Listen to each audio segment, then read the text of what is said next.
എക്സ്പോർട്ടിംഗിൽ നമ്മൾ സക്സസ്ഫുൾ ആണോ? എക്സ്പോർട്ടിംഗിൽ നമ്മൾ സക്സസ്ഫുൾ അല്ല. ഇനി നമ്മൾ വിചാരിച്ചു പലരും ഇഷ്ടമായ ആൾക്കാരുടെ വിചാരം എക്സ്പോർട്ടിംഗ് നമ്മൾ സക്സസ്ഫുൾ അല്ല എന്നാണ് വിചാരം. മാത്രമല്ല എക്സ്പോർട്ടിംഗ് കൊണ്ട് സക്സസ്ഫുൾ ആവാൻ പറ്റൂല എന്നും ചിന്തിക്കുന്ന ഇഷ്ടംപോലെ ആൾക്കാരുണ്ട്.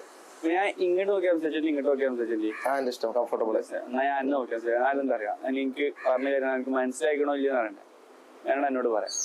അത് പലരും വിചാരം എക്സ്പോർട്ടിംഗ് കൊണ്ട് കഴിച്ചിലാവൂല, അത് നല്ല പണിയാണ്. പിന്നെ പലരും ഒരു എക്സ്പോർട്ടിംഗ് ചെയ്ത് കണ്ട് തന്നെ ഫുൾ ഡിസൈഡ് ചെയ്യും എക്സ്പോർട്ടിംഗ് ഫുൾ ദിവസം നടക്കില്ല, നമ്മളെ കൊണ്ട് നടക്കില്ല. പിന്നെ വേറെ കുറെ ആൾക്കാരുണ്ട് കഴിഞ്ഞാല് കുറെ ആയിട്ട് എക്സ്പോർട്ടിങ് ചെയ്യുന്നുണ്ടോ ഒരേ മുന്നത്തെ ആൾക്കാർ മുതൽ എക്സ്പോർട്ടിങ് ചെയ്തുകൊണ്ടിരിക്കുന്നുണ്ടാവും. ഒരു ചിലപ്പോ ഇതേപോലെ 5% പ്രോഫിറ്റ് ഉള്ളൂ, നമ്മൾ ഇത്ര ടേൺ ഓവർ അപ്പോൾ 5% പ്രോഫിറ്റ് ഉള്ളൂ, ഇങ്ങനെ പറഞ്ഞെടുക്കുന്ന ആൾക്കാരുണ്ട്. അപ്പൊ അവരോടൊക്കെ പറയാനുള്ളതെന്ന് വെച്ച് കഴിഞ്ഞാല് ഇറ്റ്സ് എ ഹ്യൂജ് മാർജിൻ.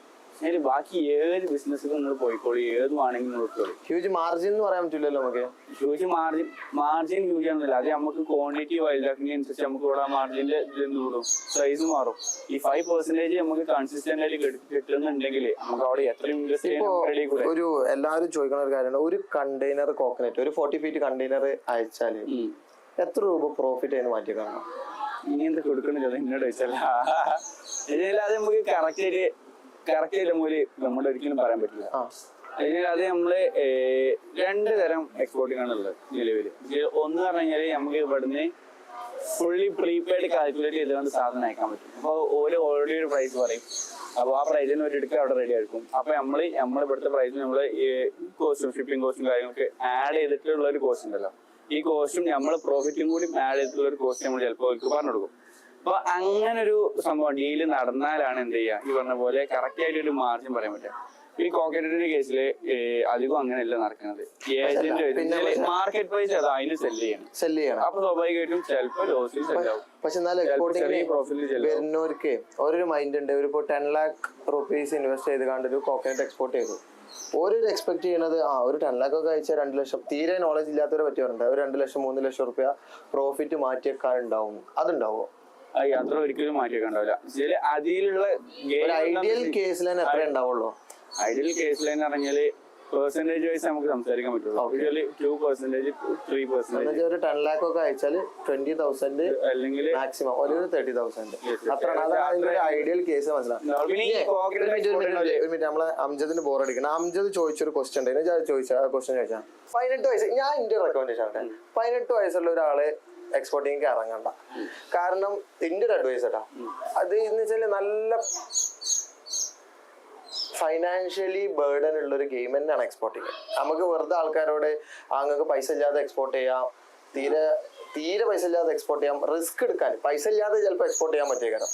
പക്ഷെ ഒരു വലിയ എമൗണ്ട് റിസ്ക് എടുക്കാൻ കഴിയൂലെങ്കിൽ എക്സ്പോർട്ടിങ് ഇറങ്ങരുത്. അതപ്പോൾ 18 വയസ്സുള്ളവർക്ക് അതിന്റെ സാധ്യത വളരെ കുറവായിരിക്കും എന്റെ ഒരു അഭിപ്രായം പേഴ്സണലി. കാരണം അവർക്കിപ്പോൾ ഒരു ലോസ് വന്നു, ഒരു കൺസൈൻമെന്റ് എന്തെങ്കിലും ഒരു പ്രോബ്ലം സംഭവിച്ചു കഴിഞ്ഞാൽ അതിന് റിക്കവർ ആയി വരാനുള്ള ഒരു റിസ്ക് കൂടും. എന്നാൽ അതേ ആളിന് ഒരു 20-21 ഏജ് ആയാലും എക്സ്പോർട്ടിങ് ഇറങ്ങണം എന്ന് ഞാൻ പറയും. കാരണം അവരൊരു റിസ്ക് എടുക്കാനുള്ള ഒരു ഏജിലേക്ക് എത്തി. എനിക്ക് പറയാനുള്ള കാര്യം എന്താന്ന് വെച്ച് കഴിഞ്ഞാല്, എക്സ്പോർട്ടിങ് എന്ന് പറഞ്ഞാല് കോക്കനട്ട് ഒരു കണ്ടെയ്നർ അയക്കുക, അല്ലെങ്കിൽ വേറെ പച്ചമുളക് ഒരു കണ്ടെയ്നർ അയക്കുക, ഇത് മാത്രമല്ല എക്സ്പോർട്ടിങ്. ഈ 18 വയസ്സായ ആൾക്കാർക്ക് ഇറങ്ങാം, പക്ഷെ ഓർക്കൊരു ലിമിറ്റേഷൻ ഉണ്ട്. ഇനി ഓരിറങ്ങേണ്ടത് പ്രോഫിറ്റ് കിട്ടുന്ന സാധനങ്ങൾ നമുക്ക് ഇവിടുന്ന് വേറെ രാജ്യത്തേക്ക് സെല് ചെയ്യുമ്പോൾ അതിൽ എന്തെങ്കിലും മാർജില്ല. അത് നമ്മള് ഈ ഈ പഴയ ആൾക്കാർ ഇങ്ങനെ ചെയ്തുകൊണ്ടിരിക്കുന്ന സാധനമല്ല, ട്രഡീഷണൽ സാധനം എക്സ്പോർട്ട് സാധനത്തിലേക്ക് ഒരിക്കലും ഇറങ്ങരുത്. ഇറങ്ങേണ്ടത് പുതിയ സാധനങ്ങൾ, പുതിയ ഇൻവെൻഷൻസ്, പിന്നെ ഹാൻഡിക്രാഫ്റ്റ്സ്, ഇങ്ങനത്തെ ഓർക്ക് ഇറങ്ങും. അത് ചെയ്യില്ല. അതെന്ന് അത് അത്യാവശ്യം പ്രോഫിറ്റ് മാർജിൻ കാര്യങ്ങളൊക്കെ. ഫോർ എക്സാമ്പിൾ നമ്മൾ ഇതേപോലെ തന്നെ ഒരു ചെറിയ ഏജ് ഉള്ള ഒരു ചെക്കൻ തിരുവനന്തപുരത്ത് നിന്ന് മെസ്സേജ് അയച്ചത് എന്താണ്, അഗ്രികൾച്ചറിൽ റോബോട്ടിക്സ് കൊണ്ടുവന്നില്ല. അപ്പൊ അങ്ങനത്തെ പ്രൊഡക്ട്സ് സ്വാഭാവികമായിട്ടും അവിടെ പുറത്തുനിന്ന് ആൾക്കാർക്ക് ആവശ്യമാണ്. അപ്പൊ ഒരു എക്സ്പോർട്ടിംഗ് എന്ന് പറഞ്ഞു കഴിഞ്ഞാൽ ഒരിക്കലും ഈ ട്രഡീഷണൽ വേ മാത്രമല്ല എക്സ്പോർട്ടിങ്. അപ്പൊ ഈ ട്രഡീഷണൽ വേയിൽ ചിന്തിങ് ചെയ്യുമ്പോൾ മാത്രം നമുക്ക് എന്ത് പറഞ്ഞു ഒരു എക്സ്പോർട്ട് ചെയ്യണ്ട എന്നുള്ള മൈൻഡ് സെറ്റ് എല്ലാവർക്കും വരുന്നത്. നമ്മള് പുതിയ സംഭവങ്ങൾ, പുതിയ ഇൻവെൻഷൻസ്, ഇങ്ങനത്തെ കാര്യങ്ങളിൽ എക്സ്പോർട്ട് കഴിഞ്ഞാൽ നല്ല പ്രോഫിറ്റ് മാർജിൻ നല്ല ഉണ്ടാക്കാം. ട്രഡീഷണൽ വേണ്ടല്ലോ, നമ്മള് കോക്കനട്ട് പിന്നെ പച്ചമുളക് ഇങ്ങനെ സാധനം ഓൾറെഡി ഇതിന് എന്തുണ്ട്, മാർക്കറ്റ് ഉണ്ട് ഇവിടെ ഓൾറെഡി റൺ ചെയ്തുകൊണ്ട്. അപ്പൊ നമുക്ക് ബയ്യേഴ്സിന് കിട്ടാൻ അത്ര ഇടങ്ങാറുണ്ടാവില്ല.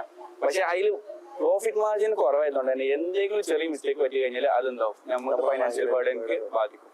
അപ്പോൾ അങ്ങനെ ഒരു സംഭവമാണ് അതിൽ ഉള്ളത്. അതാണ് എനിക്ക് അതിൽ മെയിൻ ആയിട്ട് പറയുന്നത്. അപ്പൊ നമുക്ക് ഇവിടുന്ന് ദുബായിക്ക് സിമ്പിൾ ആയിട്ട് അയക്കാൻ പറ്റും പ്രൊഡക്റ്റ് ഏതാണ് സിമ്പിൾ ആയിട്ട് അയച്ചുകൊണ്ട് ചെറിയ എന്തെങ്കിലും പ്രോഫിറ്റ് കിട്ടുന്ന ഏത് പ്രൊഡക്റ്റാണ്? ഓക്കെ, ഇപ്പൊ ഇതിലിപ്പോ മെയിൻ ആയിട്ട് നമ്മള് കുറഞ്ഞ ക്വാണ്ടിറ്റി അയച്ചുകൊണ്ട് എക്സ്പോർട്ടിംഗിൽ പ്രോഫിറ്റ് ഉണ്ടാക്കാം. ഏത് വരെ ഇപ്പൊ നമ്മൾ നേരത്തെ പോലെ എന്തെങ്കിലും യുണീക്ക് ഐറ്റംസ് ആണെങ്കിൽ നമുക്ക് പ്രോഫിറ്റ് ഉണ്ടാക്കാൻ പറ്റും. ഒരു ജനറൽ നമ്മളിപ്പോ എന്താ പറയാ, ഒരു മെർച്ചന്റ് ട്രേഡർ ഒരു സാധനം വാങ്ങിയിട്ട് നമ്മൾ എക്സ്പോർട്ട് ചെയ്യുന്നതാണെങ്കിൽ ഉണ്ടാക്കാൻ പറ്റുന്ന നമ്മളെ എയിം എന്താണ്? എക്സ്പോർട്ടിങ് പഠിക്കാം. നമുക്ക് എക്സ്പോർട്ടിംഗ് സീറോ നോളേജ് ആണ്, നമുക്ക് എക്സ്പോർട്ടിംഗ് പഠിക്കാം. എന്നപ്പോ ഒരു വെജിറ്റബിൾസ് അയക്കണ പോലെ അതിന്റെ ഫുഡ് ലൈസൻസോ അല്ലെങ്കിൽ അതിന്റെ ഷെൽഫ് ലൈഫ് പ്രോബ്ലംസോ ഒന്നും ഇല്ലാതെ നമുക്ക് ചൂസ് ചെയ്യാൻ പറ്റിയ ഒരു അടിപൊളി പ്രോഡക്റ്റ് എന്ന് പറയുന്നത് പേപ്പർ സ്ട്രോ. അതിന്റെ പ്രത്യേകത എന്താ വെച്ചാൽ നമുക്കിപ്പോ ഇന്ത്യയിൽ നല്ല പ്രൊഡക്ഷൻ ഉണ്ട്. ഇത് ഒന്ന്. രണ്ട്, നമുക്ക് ഇവിടുന്ന് അയക്കണമെങ്കിൽ കൂടുതൽ പേപ്പർ വർക്ക്സ് ഇല്ല, ഷെൽഫ് ലൈഫ് ഉണ്ട് അത്യാവശ്യം. UAE പ്ലാസ്റ്റിക് സ്ട്രോ ബാൻ ആയതുകൊണ്ട് അവിടെ പേപ്പർ സ്ട്രോന്റെ അത്യാവശ്യം. ഇനി അത് കുറച്ചുകൂടി അപ്ഗ്രേഡ് ആയി പറഞ്ഞാല് നമുക്ക് അവിടുത്തെ റെസ്റ്റോറൻറ്റ്സോ അല്ലെങ്കിൽ അവിടുത്തെ ഹോട്ടൽസിനോ അവരെ ബ്രാൻഡ് അതിൽ പ്രിന്റ് ചെയ്ത് കൊടുത്തിട്ട് അതൊരു യുണീക്ക് ഐഡിയ ആയിരിക്കും. ഹൈ മാർജിൻ ആണ്. അവരെ ബ്രാൻഡ് പ്രിന്റ് ചെയ്ത് കൊടുക്കാന്ന് പറയുമ്പോൾ നമുക്ക് ഒന്നുകൂടി അതിൽ എന്ത് വരും, നമ്മളിപ്പോ ചെയ്തുകൊണ്ടിരിക്കുന്ന സംഭവം തന്നെ ചെയ്യാൻ പറ്റും. നല്ലൊരു ഐഡിയ ആണ് ഇപ്പോ പറഞ്ഞത്. ഫോളോ ചെയ്യാ സിനാൻ അബ്ദുൽ ലത്തീഫ്. നമ്മൾ നേരത്തെ ഇപ്പൊ ഏജ് 18 വയസ്സിന്റെ കാര്യം പറഞ്ഞു. അങ്ങനെയാണെങ്കിൽ ഏതാണ് ഒരു സ്യൂട്ടബിൾ ഏജ് എക്സ്പോർട്ടിംഗ് ഇറങ്ങാൻ വേണ്ടിയിട്ടുള്ളത്?